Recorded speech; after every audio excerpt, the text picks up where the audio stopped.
Jim Son is here with today's FanDuel Hurry Up, breaking down my top options for PGA DFS at the Arnold Palmer Invitational. At the top end, I'm going with Jon Rahm just by a hair over Rory McIlroy. McIlroy is the course horse here at Bay Hill. He has been here a bunch of times, had a lot of top tens, and Rahm has not. But Rahm is a guy who sets up well for any course, but especially at Bay Hill, where you want to avoid bogeys, and Rahm does that better than anybody in the field. He actually leads the field in bogey avoidance over the past 50 rounds, according to Fantasy National. In that exact same time, Rahm also leads the field in strokes gained off the tee and ranks 5th in approach. That's all on top of being a good putter on Bermuda as well. So Jon Rahm is a guy who statistically checks every box for this course. We know he's been not quite as good recently, but he's still been very good, just not quite popping off wins as we would expect for a guy of his caliber. So to me, I'm tempted by McIlroy. I think that McIlroy and Rahm are a tier above the rest of the field, but I think if I've got to choose, I will still go Jon Rahm over McIlroy by a smidge,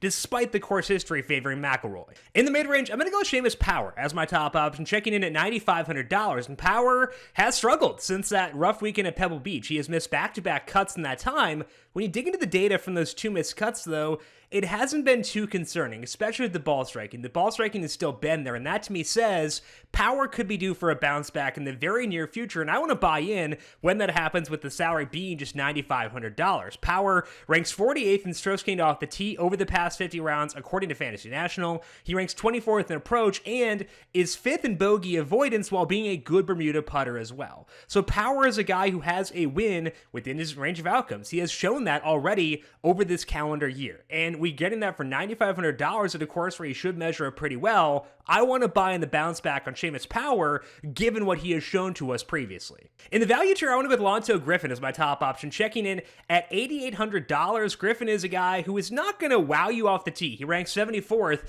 in strokes gained off the tee over the past 50 rounds, according to Fantasy National, but every other part of his game leads you to believe he can do well at Bay Hill. Griffin ranks 36th in approach, he's 7th in bogey avoidance, and is another good Bermuda putter. We saw Griffin at this course last year, finished 21st there. He's been here a couple of times before, so he knows the course and is golfing well right now. And that to me says, for $8,800, it's pretty hard to say no. Tom Hoge, also a good option here in this value tier, but overall, LANTO GRIFFIN, a great value play to give you safety and upside for a low salary.